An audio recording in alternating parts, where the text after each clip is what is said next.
Hello guys, it's Late H over here, and in this video I'm gonna tell top 10 things I want to do in New York.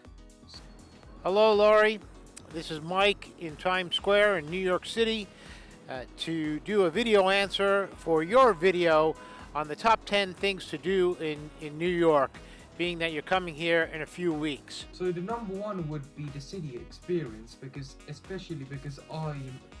I'm born in London, and London and New York have many similar areas. I've come down with A to Z 24. I stopped there, but let's just say you got walking, dining, city lights, skyscrapers, the South Street Seaport, Greenwich Village, the Financial District, Wall Street, Trinity Church, Battery Park, Chelsea Market, the High Line, the Summit, the Edge, the Empire State Building, the Freedom Tower, Alphabet City, Park Avenue north of Grand Central, where the most English descendants are, Central Park, Bryant Park, the old graveyard, the library at 42nd and 5th, the Met Museum, Museum Row, the Upper East Side, the Upper West Side, the Museum of Natural History, and the Hayden Planetarium.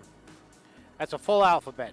So number two is I like to see Times Square, because Times Square, there are many video ads. Well, here you are. You were right about video ads. I can't even get them all in the picture. It's impossible. And it goes in all directions. I'm even looking at them in my direction. So that will be your full on that phenomena. It is video ads galore. The city never sleeps indeed. There is always somebody here, even during the pandemic when I came here to see. It's the crossroads of the world, and behind me is the home of One Times Square, where the New Year's ball has been dropping since the turn of the century. Millions of people gather here. Usually about 1 million, but it's been up to 2 million. And as a New Yorker, I did this once.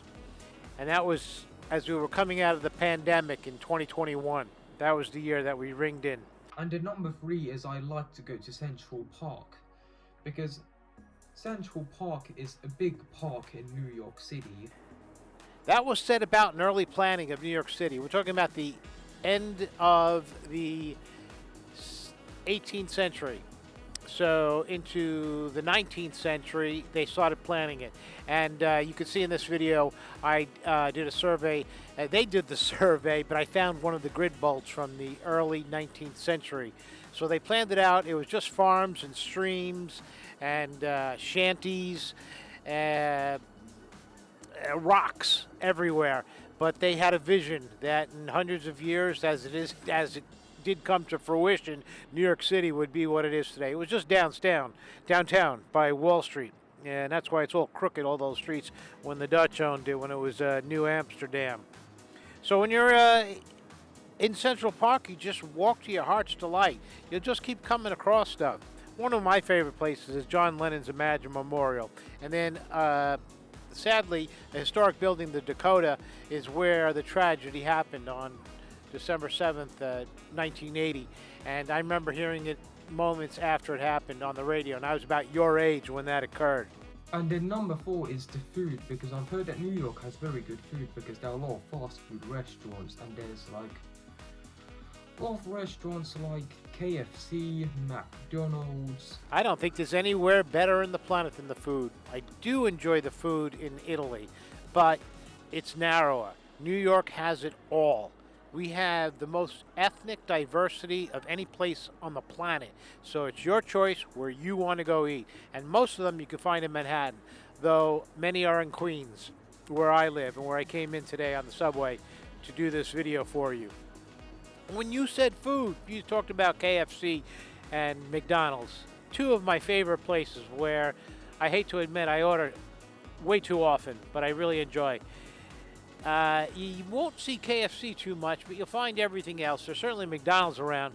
And then the number five is New York pizza, because I've heard that New York pizza has the best pizza than anywhere else. There is nothing like New York pizza. I've traveled to 40 countries around the world, and you cannot find New York pizza.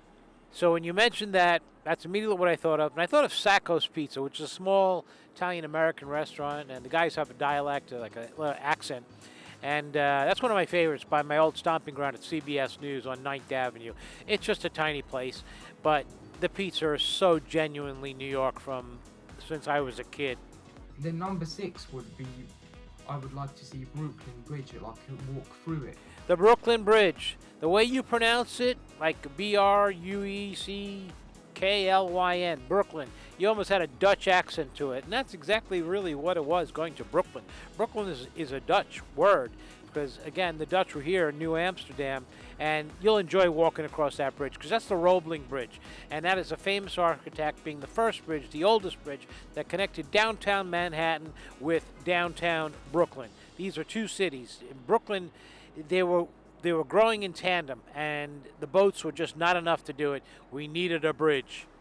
And on number 7, I would go to New York and watch a basketball game. It's not an NBA, but we're going to watch a basketball game in Brooklyn. It sounds like you're going to Barclays. Don't know too much about it. I've not been there yet. Have to admit, I'm not a huge sports fan, but I have seen basketball games at Madison Square Garden, seeing the Knicks. The NBA is costly. All events in New York City are very costly, but sounds like you've got a plan where you're going to see a basketball game, probably at Barclays, I'm assuming. So that's a good idea, and you can get there easily with the subway. Number 8 is the subway. The subway is extensive. It may be the most extensive in the world. It was all built in 1904. It's huge. I mean, I don't even know how many miles of track. 880 miles of track, I think. It's fantastic. I love the subway. There's always something happening on it, and you can ride it. I mean, I don't suggest you go out to the far ends of it in the middle of the night, but certainly when you're going around Midtown and downtown, it's a great way to go. You can walk one way, take a subway back, or vice versa. And number 9 is the restaurants, because I've mentioned earlier, because there are a lot of restaurants. New York has some of the finest restaurants in the world. I'm not going to list them. You could find them. There are probably many different lists depending on what type of food you like. But New York City does have the finest restaurants in the world. There's nothing lacking here, because right here I'm looking at Billionaires Row, and they're not here for no reason. And number 10 is walking. There's no better place to walk than New York City. It is like you're on a movie set every single second, no matter where you're going. It is incredible. So you can just walk to your heart's delight. Just keep going north, south, seeing everywhere. And I really hope you enjoy your stay in New York City. It's a great city that I've been born and bred and lived all my life. And there's a reason for that.